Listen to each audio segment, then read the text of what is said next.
हरियाणा और पंजाब के किसान जो लड़ाई लड़ रहे हैं, मैं हरियाणा और पंजाब की बात इस वजह से कर रहा हूं क्योंकि ये दो सूबे हैं जहां फसलों के हालात कुछ ठीक थे, भाव मिल जाता था, खरीद हो जाती थी।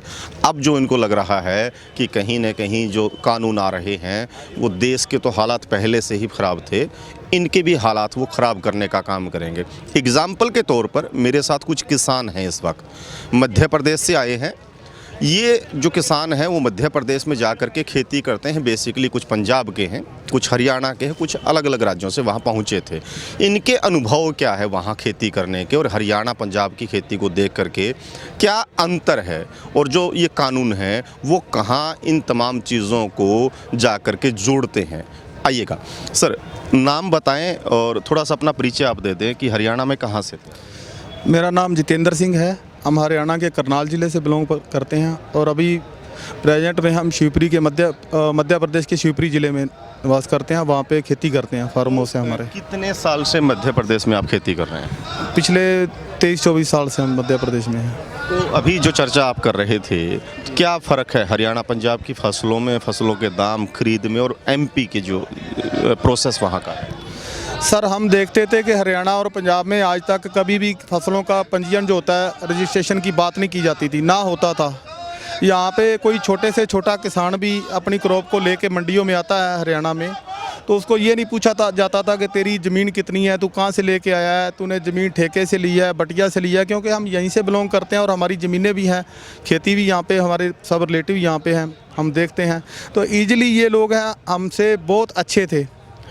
ये हमारे से फसल की कटाई 1 महीना बाद में शुरू करते हैं हरियाणा पंजाब वाले, और ये 15 दिन में अपनी फसल को मंडियों में ले जा के बेच के फ्री हो जाते हैं किसान।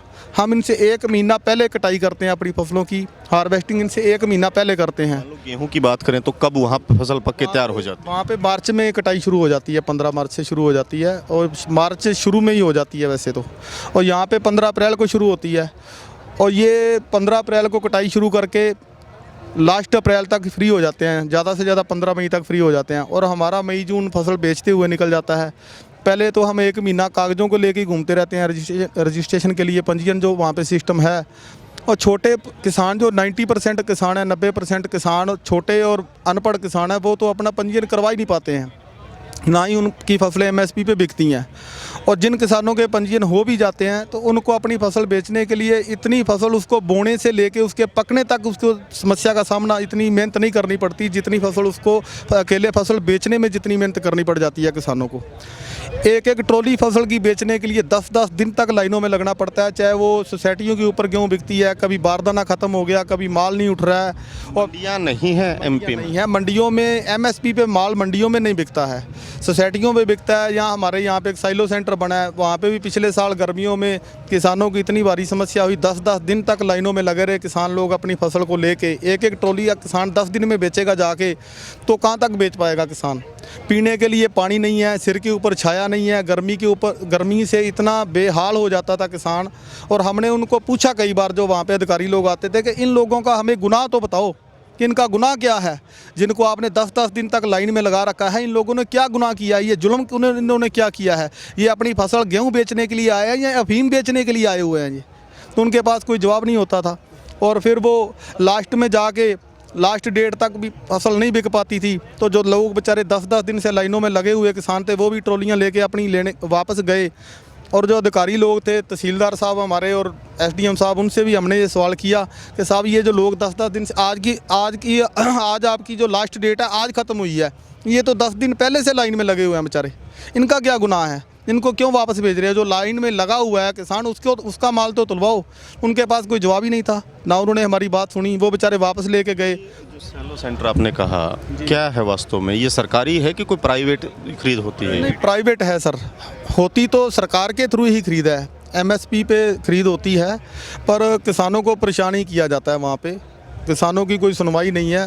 हमने बहुत कोशिश की उनको, जैसे वो सिस्टम पहले शुरू में एक बार फर्स्ट टाइम चालू हुआ था, पहले साल चालू हुआ था, तो उनका ठीक था। तो अभी वहाँ पे कुछ दलाल टाइप के जो लोग हैं वो घुस जाते हैं, किसानों को परेशान करते हैं। किसान परेशान होकर फिर उनको रिश्वत देते हैं 1,000 रुपये ट्रॉली से 500 ट्रॉली वो लेते हैं लोग, फिर वो तुलवाते हैं। तो वो अपना दुकानदारी चलाने के लिए किसानों को परेशान करते हैं। अगर आपने जो बताया, जितना मैं समझ पाया हूँ, मान लो कि 100 में से 90 लोगों ने रजिस्ट्रेशन नहीं करवाया, 10 ने करवा दिया है, वो 10 ही लाइन में लगेंगे। जब उन्होंने रजिस्ट्रेशन करवा दिया तो ऐसा नहीं कि जिसका टर्न आए उसी को बुलाया जाए, ऐसी कोई सुविधा वहाँ वो लोग नहीं देते। ऐसा है वो लोग मैसेज भेजते हैं कि ये लेके आए। तो मैसेज में क्या होता है, वो जो पिछले साल हमारे पास मैसेज आते थे उसमें ये होता था कि हमको टाइम पीरियड दिया जाता था कि आप फलानी तारीख को अपना इतना माल लेके आइए तुलवाने के लिए। उसमें टाइम दिया होता था 2 से 4 घंटे का कि आपको इतने बजे से लेके इतने बजे तक आइए और आपका माल तुल के आप वापस फ्री होकर चले जाएंगे। हकीकत कुछ और होती थी। माल तुलने में, खाली होने में हफ्ता लग जाता, 10-10 दिन तक लगे हैं लोग लाइनों में। मतलब टाइम घंटों में देते थे पर तुलने में 10-10 दिन लग जाते थे, व्यवस्था नहीं हो पाती थी। जो लोग रजिस्ट्रेशन करवाते हैं उसमें से कितने प्रतिशत, मान लो 90 में से 100 में से 90 ने रजिस्ट्रेशन नहीं करवाया, 10% ने करवाया, वो 10 में से कितने लोगों की खरीद हो पाती है एक्चुअल में? ज़मीनी हालात क्या है?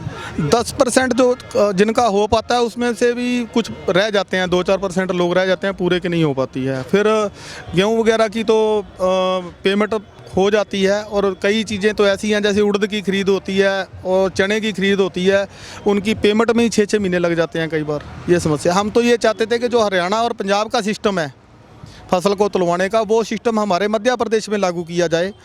वो हरियाणा पंजाब का सिस्टम हमारे मध्य प्रदेश में लागू ना करके वहाँ का गंदा सिस्टम, हम उसको कहेंगे, वो हरियाणा और पंजाब के ऊपर थोपने की बात कर रहे हैं। तो हमें इस चीज़ से दुख हुआ। हम तो ये चाहते हैं कि जो हरियाणा और पंजाब में पहले से जो सिस्टम चला आ रहा था, बहुत अच्छा सिस्टम था, वही रहना चाहिए और वो सिस्टम हमको भी दिया जाए।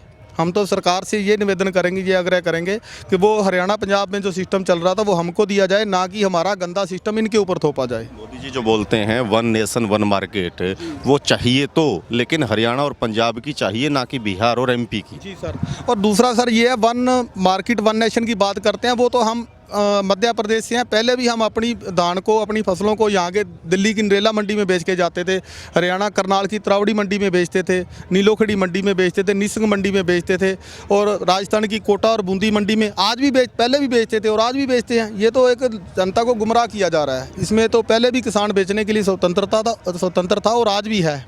तो ये जो कानून जो आए, हरियाणा पंजाब ने इनका विरोध किया जी। मध्य प्रदेश में क्या असर इनका है लोगों पे? किस तरीके की प्रतिक्रिया वो दे रहे हैं, किस तरीके से विरोध प्रदर्शन कर रहे हैं?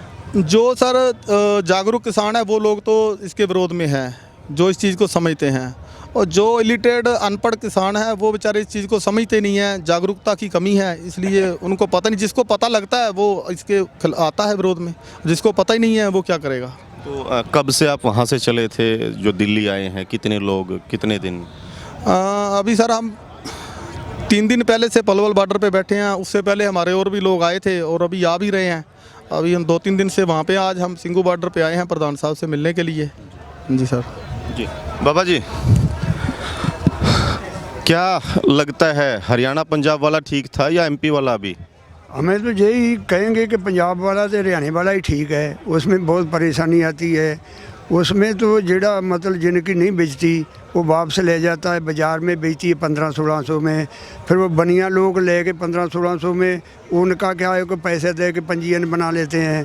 वो आन के वो कांटे पे मतलब जो 1800-1850 रुपया वो ले लेते हैं। वो किसान बेचारा 1500-1600 में बेच के चले जाता है। इस करके हम ये कह रहे हैं कि जो इत्थे सिस्टम है वो सिस्टम ही मध्य प्रदेश में भी लागू होना चाहिए। तो इस करके किसान जो स्वतंत्र हो जाए, फसल बेचने के लिए आपका स्वतंत्र हो जाए। बहुत परेशानी आती है, एक महीना गाँव में लग जाता है, गर्मी में बहुत परेशानी आती है। कईयाँ के तो ट्रैक्टर बैटरियाँ छोड़ जाते हैं, वो बेचारे धक्का लगा मर जाते हैं। कईयाँ के टायर पंचर हो जाते हैं। पंचर तो सही बात है, बड़े वो गर्मी में हवा निकल जाती है, वो बेचारे कोई को बुला के ले आते हैं, वो पंचर वाला दुगने पैसे लेता है। वो ऐसी परेशानी है किसानों को कि हम कह नहीं सकते। मैं सिख समाज का अध्यक्ष हैं ना, अपना सिख समाज का मतलब कल्याण कमेटी है, उनका मैं अध्यक्ष हैं। इस करके मैं निवेदन कर रहा है कि किसानों को बहुत परेशानी है, इस करके यही लागू किया जाए कि मध्य प्रदेश स्वतंत्र हो जाए। तो कितने साल से खेती कर रहे हैं एमपी में आप?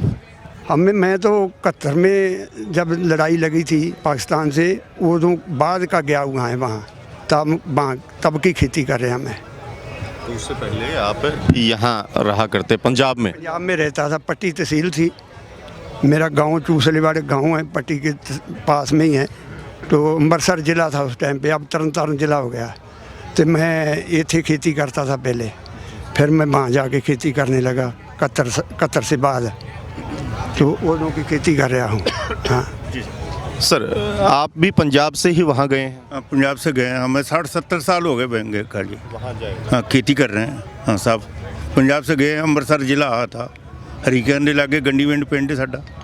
तो इतने साल से आप खेती कर रहे हैं, शुरू से ही ऐसे हालात थे कि धीरे धीरे हुए हैं? नहीं, शुरू से ही ऐसे हैं, जब से हुए हैं कि नहीं, शुरू से 40 साल हो गए ऐसे हाल का जी। हाँ, तो फिर कैसे गुजारा होता है कि कमाई जो आनी थी वो तो उड़ जाएगी, कुछ दलाल खा जाएंगे, कुछ ट्रैक्टर खा जाएंगे खड़े खड़े, जैसा इन्होंने बताया। सस्ती बेचनी पैंदी, फिर कुछ मंडी च बनियाँ खरीद लेंगे घट कीमत से। तो ये बार बार एक जिक्र आता है प्राइवेट मंडियों का, क्या वो सरकारी मंडियों जैसी ही मंडियां हैं कि वहाँ उस तरीके से अनाज को स्टोर करने की, रखने की, सेड बेड ऐसी कोई चीज़ें नहीं? ट्राली में क्यों रखना पड़ता है अनाज? वो नहीं, ट्राली में अं ले जाते हैं, जदों ट्राली भर के उत्थे मंडी ढेरी कर लेंगे, तलवा लेंगे बनिए घट कीमत से। 500-600 रुपये कुंटल पिछे घट देंगे, 1400-1500 ਨੂੰ खरीदते उत्थे बनिए, जिन्नी मर्जी तलाई जाओ। हाँ, मैं एक चीज़ और पूछना चाह रहा था, मान लो किसी के पास ट्रैक्टर ट्राली नहीं है, वो बेचने चला गया किसी की किराए पे लेकर के, वो 15 दिन खड़ी रही, उसकी तो मेरे ख्याल से अनाज नहीं है जितना, तो किराया हो जाएगा उसका। तो किराया दूना हो जाता, ਉਹਦੇ दूना किराया हो जाता किसान का, छोटे किसान का। हाँ, ये गल है, यह सुविधा होनी चाहिए आ, साडा अनाज किसानां नूं विके सब दा। मोदी जी समझ क्यों नहीं रहे इन तमाम चीज़ों को? मोदी जी की मर्जी आ। आहो, घेर के बैठे मोदी जी नूं। आहो, इसे करके धक्के खांडे मनूगा, मनू क्यों नहीं किसानां दी? हाँ, कैसे मानेंगे?